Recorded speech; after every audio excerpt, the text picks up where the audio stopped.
Évangile de Matthieu, chapitre 6.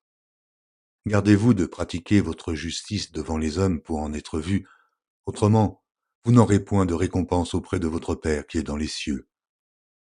Lors donc que tu fais l'aumône, ne sonne pas de la trompette devant toi, comme font les hypocrites dans les synagogues et dans les rues, afin d'être glorifiés par les hommes. Je vous le dis en vérité, ils reçoivent leur récompense. Mais, quand tu fais l'aumône, que ta main gauche ne sache pas ce que fait ta droite, afin que ton aumône se fasse en secret, et ton Père, qui voit dans le secret, te le rendra. Lorsque vous priez, ne soyez pas comme les hypocrites qui aiment à prier debout dans les synagogues et au coin des rues pour être vus des hommes. Je vous le dis en vérité, ils reçoivent leur récompense. Mais, quand tu pries, entre dans ta chambre, ferme ta porte, et prie ton Père, qui est là, dans le lieu secret. Et ton Père, qui voit dans le secret, te le rendra. En priant, ne multipliez pas de vaines paroles comme les païens, qui s'imaginent qu'à force de paroles, ils seront exaucés.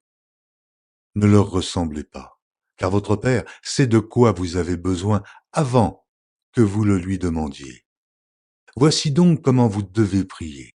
Notre Père qui est aux cieux, que ton nom soit sanctifié, que ton règne vienne, que ta volonté soit faite sur la terre comme au ciel.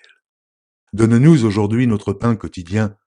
Pardonne-nous nos offenses, comme nous aussi, nous pardonnons à ceux qui nous ont offensés. Ne nous induis pas en tentation, mais délivre-nous du malin. Car c'est à toi qu'appartiennent dans tous les siècles le règne, la puissance et la gloire. Amen. Si vous pardonnez aux hommes leurs offenses, votre Père céleste vous pardonnera aussi. Mais si vous ne pardonnez pas aux hommes, votre Père ne vous pardonnera pas non plus vos offenses. Lorsque vous jeûnez, ne prenez pas un air triste comme les hypocrites qui se rendent le visage tout défait pour montrer aux hommes qu'ils jeûnent.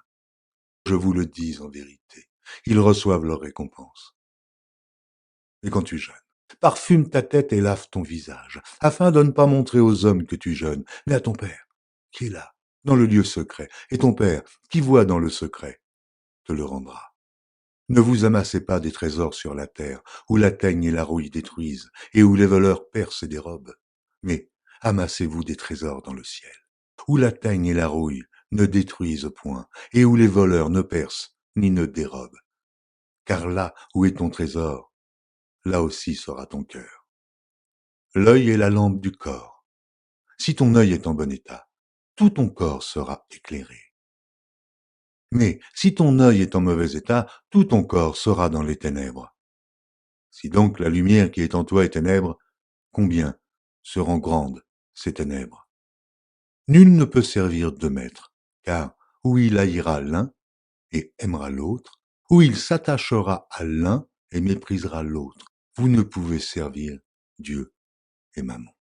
C'est pourquoi je vous le dis, ne vous inquiétez pas pour votre vie, de ce que vous mangerez, ni pour votre corps, de quoi vous serez vêtus. La vie n'est-elle pas plus que la nourriture et le corps plus que le vêtement?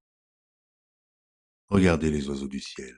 Ils ne sèment ni ne moissonnent, et ils n'amassent rien dans des greniers, et votre Père céleste les nourrit. Ne valez-vous pas beaucoup plus qu'eux? Qui de vous, par ses inquiétudes, peut ajouter une coudée à la durée de sa vie? Et pourquoi vous inquiétez au sujet du vêtement? Considérez comment croissent les lys des champs. Ils ne travaillent, ni ne filent. Cependant, je vous dis que Salomon même, dans toute sa gloire, n'a pas été vêtu comme l'un d'eux. Si Dieu revêt ainsi l'herbe des champs qui existe aujourd'hui et qui demain sera jetée au four, ne vous vêtira-t-il pas à plus forte raison, gens de peu de foi? Ne vous inquiétez donc point et ne dites pas que mangerons-nous, que boirons-nous, de quoi serons-nous vêtus, car toutes ces choses, ce sont les païens qui les recherchent. Votre Père céleste sait que vous en avez besoin. Cherchez premièrement le royaume et la justice de Dieu, et toutes ces choses vous seront données par-dessus. Ne vous inquiétez donc pas du lendemain, car le lendemain aura soin de lui-même. À chaque jour suffit sa peine.